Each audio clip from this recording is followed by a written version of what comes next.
Hi, St. Canardians. So, I'm sure by now a lot of you have gotten to watch Will's video, top 5 good episodes that nobody talks about. He picked a lot of good ones. A few that I mentioned too. I really love Dead Duck, and I really love Toys R Us. But he picked those, so I can't talk about those today. But there are quite a few other really good episodes of Darkwing Duck that I never hear come up in conversation. So I want to talk a bit about those 5 episodes today. And I hope they're some of your favorites too.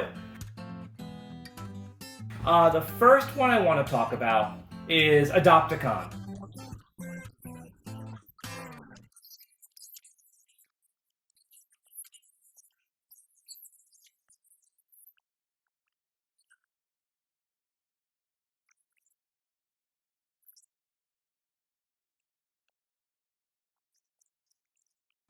I don't hear this one get talked about at all because lots of people don't like Tuscanini. It doesn't seem to be a very popular episode, and that's a shame. Because I think it's really funny.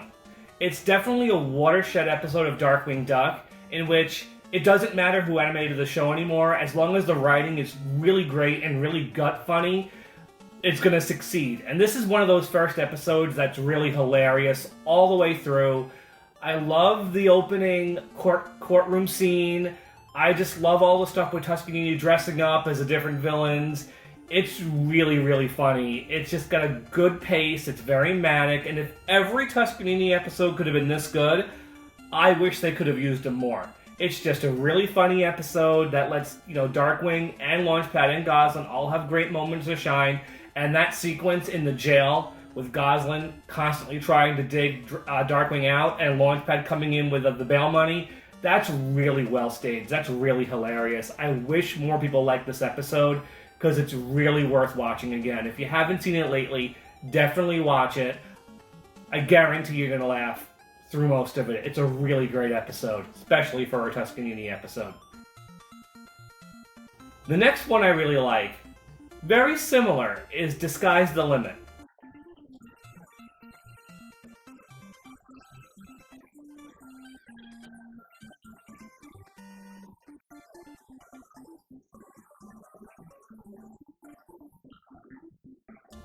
Very similar type of episode. It's also animated by Sun Wu, but what really helps is the writing. The writing is really funny in this one too. So of course in this episode, Negaduck frames Darkwing by using his costume. So Sarah Bellum shoots Darkwing with a ray that makes him turn into anybody he's looking at. Okay, that's a good premise to start with. But they do so much with this one. And what's great is Jim Cummings gets so many opportunities to play Darkwing imitating other characters. So you have Darkwing doing Goslin, Darkwing doing Launchpad, and every time he transforms, the design of it's really, really funny. And you got Negaduck in this one too. I mean, that's great.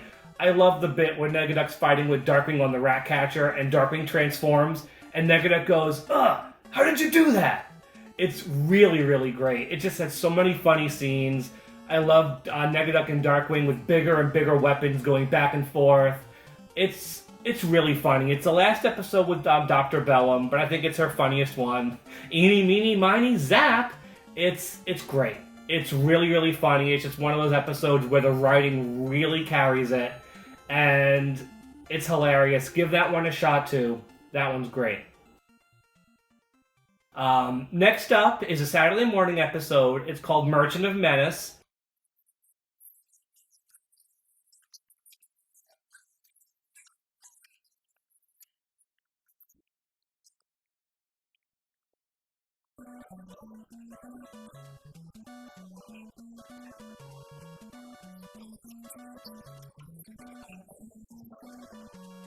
Never hear this one come up. It's the last one they aired on Saturday morning and the last one animated by Disney Australia. It's just a really fun episode that does a lot with Herb Muddlefoot. I think it's his finest hour. Like, he's really the hero, and we get to know him more and understand that he's really a good guy deep down. We see his day job as a Quackerware salesman. We see how much he cares about Drake. You appreciate him so much more after you see this one. It's unique how so much of it takes place in suburbia, too. Like, they don't leave the neighborhood area. All of it takes place in that part of town. All in daylight. It's definitely different. Our villain is okay. He's not anything special, but it's the best episode with Agent Grizzlycop. He's just insane. He's ready to murder an innocent man by the most lethal force manageable. He's terrific.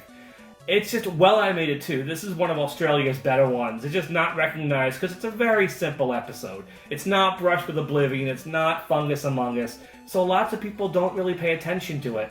And I wish they would because it's really funny.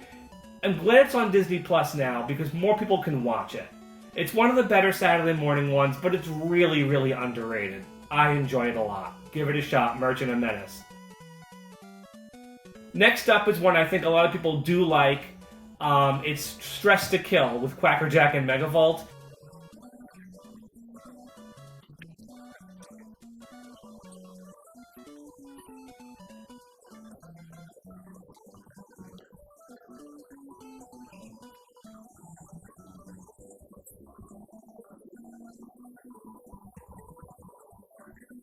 But the problem is you don't hear this one talked about much because the other Quackerjack and Megavolt episode, Time and Punishment, is honestly one of the top tier episodes. Everyone loves that. I mean, Dark Warrior Duck, how can you go wrong? But this one is all about Quackerjack and Megavolt. Like, they're the stars of this one. You got Quackerjack calling him Sparky all the time. You get lots of Mr. Banana Brain. It's a really manic, silly episode that all it wants to do is be silly. The Disney Japan episode animation is great. It's really funny. You have Darkwing blowing off the roof of the house. You have Megavolt and Quackerjack as therapists. You get the Crazy Kevin's Classic Cocktail Weenies. That's one of the best running gags in the whole series.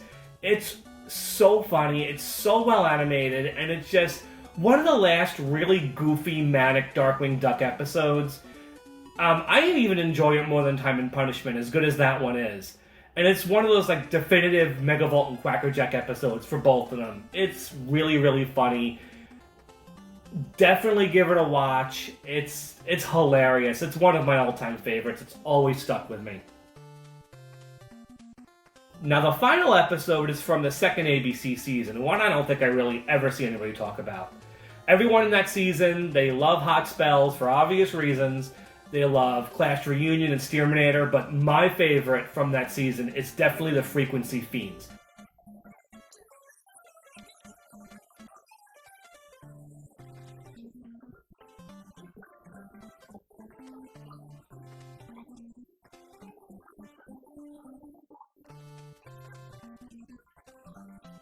It's like the episode Negaduck turned on its side.